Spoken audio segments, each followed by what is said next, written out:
So today we will go through a clinical scenario similar to the ones that is asked in the part 2 and the part 1 exams. Now whenever I come across a clinical scenario, I highlight all the important information that has been provided in the scenario, as this information may be a clue which will help you to reach a diagnosis, or it's some information that can guide your treatment plan. In this particular scenario, we have some clues and some information. So let's go through it. The first piece of information here is the sensitivity to cold. This is the reason why the child has visited the dental clinic today, and hence it would be our priority when we make a management plan, because the goal here is to provide relief to the patient's symptoms.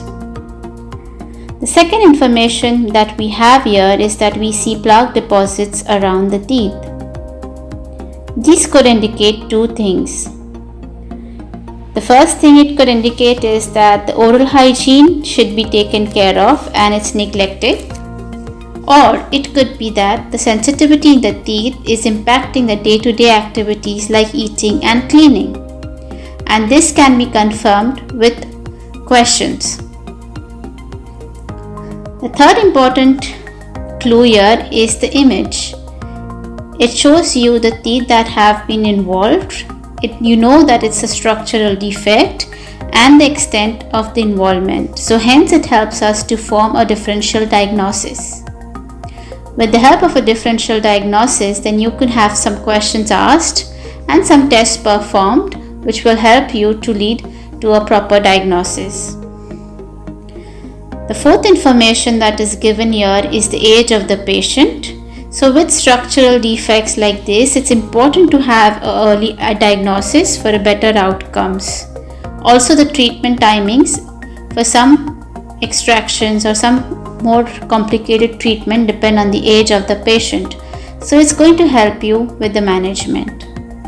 Now in this particular scenario, they have asked us to do a diagnosis and management. So before we talk about the case presentation, let's talk a bit about diagnosis and management. Diagnosis and management are two important aspects of the whole field. A clinician may perform the most skillful treatment, but if it's done on the wrong teeth, it's of little importance. So what are the diagnostic objectives? It's reproducing the chief complaint, determining the cause of the chief complaint, and eliminating the cause of the problem. If first two of these can't be done, the clinician does not proceed with the third one. The ultimate goal here is to address the patient's symptoms. So in this scenario, it's the sensitivity and prevent the disease. So for this scenario, it would be prevent the further breakdown of the tooth by strengthening it. Sometimes, despite a thorough history and examination, the clinician may not be able to understand the cause of the patient's chief complaint. At this point, you need to remember the Hippocratic Oath, that is, do no harm. So it's ethically required and accepted that the clinician does not guess the diagnosis. At this point, you either refer the patient or you confirm your diagnosis with additional tests before you proceed. The standard diagnostic framework consists of the SOAP format. The S here is the subjective symptoms, that is what the patient tells you, mainly the chief complaint of the patient. The O here stands for the objective findings, what you as a clinician observes in the patient and also with the test results. Assessment is when you put these two information together, that is what the patient tells you and as a clinician what are your positive findings and do they match. And the P here stands for the treatment planning. Let's begin with the scenario. You always begin with the chief complaint and the chief complaint is always in the patient's own words, because again it's going to have a lot of information which will help you to form a diagnosis and a management.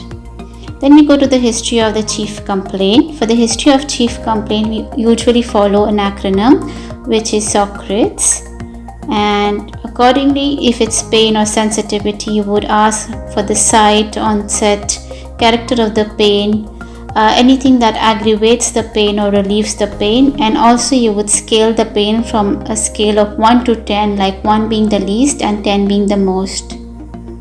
Now the character and the scale of the pain are quite subjective, and this would help you in the further appointments to compare the pain with the previous appointment. So it's just a scale that will help you to judge how the patient is doing with the symptoms. After you are done with the pain history, it's a good way to ask if this pain has been impacting the patient's day-to-day activities like brushing or cleaning, because you know the level at which it's been impacting their life. Then you go to the medical history. So you would ask about any medical conditions or any allergies. Allergies are very important here because with structural defects, you do give CPP, ACP. So you need to know about milk allergy. You also need to know about the first 3 years of life, if any antibiotics were given, whether any infection or hospitalization. Also at birth, if there was any complication or neonatal jaundice, and with the mother in the last trimester, was there any infection, or did she have any antibiotics or any complications in the last trimester of her pregnancy. Now after we are done with the medical history, now we need to ask some closed-ended questions. And why do we need these closed-ended questions is because we already have a differential diagnosis in our mind, and with these closed-ended questions you need to eliminate the other diagnosis to reach a proper diagnosis. So the first question here you would check or you would ask is about, first thing that you would have in your mind would be white spot lesions. So how would you differentiate white spot lesions from a structural defect? Is the white spot lesion would be seen in the areas where there is plaque accumulation. Also, white spot lesions are more chalkier in appearance, and to confirm the diagnosis you need to dry the tooth, whereas something that like molar incisor hypomineralization, it does not disappear when the tooth is dried. So with the white spot lesions you would see them more near the cervical margins of the tooth. Then you would come to the family history. And why would you ask about the family history? Because conditions like amelogenesis imperfecta, it's a genetic condition and it affects both the dentition. So you need to know whether the primary dentition was affected or it's just the permanent dentition that is affected, because in MIH you do not have both the dentitions affected. You have particular teeth that are affected, but it's not all the teeth, the primary and the permanent, and there is no family history. Then we come to fluorosis. So fluorosis actually is like diffuse opacities which are linear and patchy without any boundaries, whereas MIH are symmetrical and fluorosis is fluorosis is symmetrical and MIH is asymmetrical. And with fluorosis you need to know if there was a history of any fluoride ingestion, accidental fluoride ingestion or fluoride tablet ingestion in the early years. And also with fluorosis you see the teeth are more resistant to tooth decay, whereas with MIH they are more caries prone. Then you ask about dental trauma to the primary teeth because it could indicate traumatic hypomineralization. And then you need to differentiate it from enamel hypoplasia, which is a quantitative defect of enamel thickness. And the borders in hypoplastic enamel are usually smooth, whereas the margins of MIH are sharp and irregular due to the post-eruptive breakdown. Then you come you clinical examination. So you would do photographs, clinical examination. You check the dentition that is affected, teeth that are affected. You also do a saliva test and a plaque disclosing test just to know the caries risk of the patient. Sometimes even transillumination is done. So these all things are going to help you to reach a diagnosis. When you reach a diagnosis, it could be a mild, moderate or severe MIH. You usually have a range like moderate to severe or mild to moderate, and then you proceed towards the management.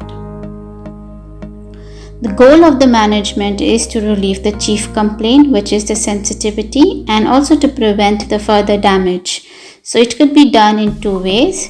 To prevent the further damage, we need to strengthen the tooth structure. The tooth structure in situations of MIH is quite weak because the mineral content is less. So we need to remineralize the tooth, which can be done by CPP, ACP, which has calcium and phosphate and minerals, which strengthen the tooth structure, and fluoride, which strengthens the outer layer of the tooth.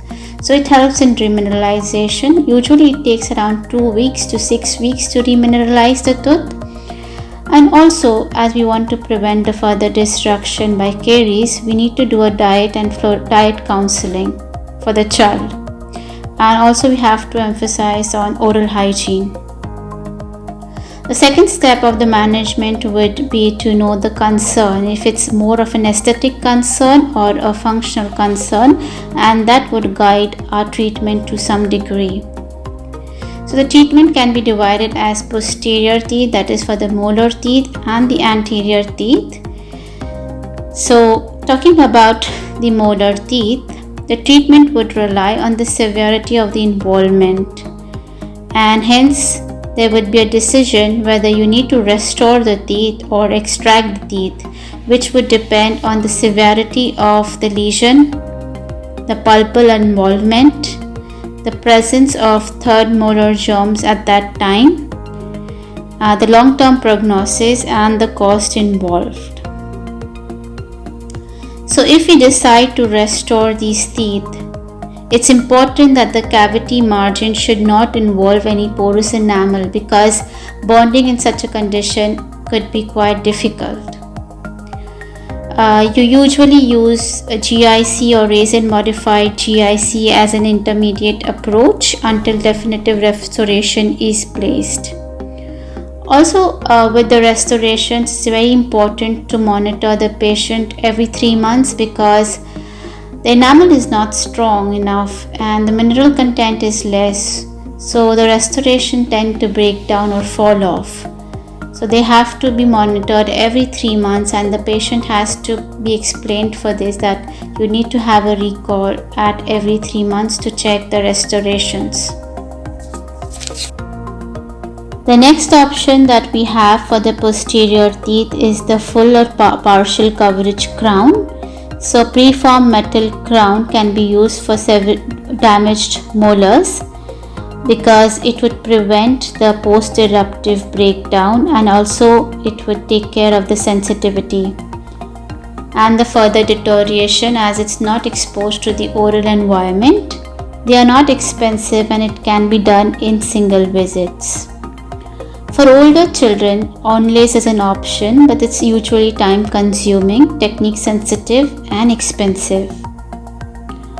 With the molars that have been destroyed to a greater extent, extraction can be a choice, especially with the molars which have poor prognosis. So usually for extraction, they consider it at a dental age of 8 to 10 years after an orthodontic opinion, because the timing of the extraction is very important, and it varies if it's in the maxillary arch or the mandibular arch. With the mandibular arch, they prefer an early extraction, whereas with the maxillary arch, they do wait for some time. So it depends on the X-ray and the bifurcation area of the permanent second molar that is visible in the X-ray. Now coming to the treatment of the anterior teeth. In young patients, the Immature anterior teeth have sensitive pulps which are large, so we try a more conservative approach.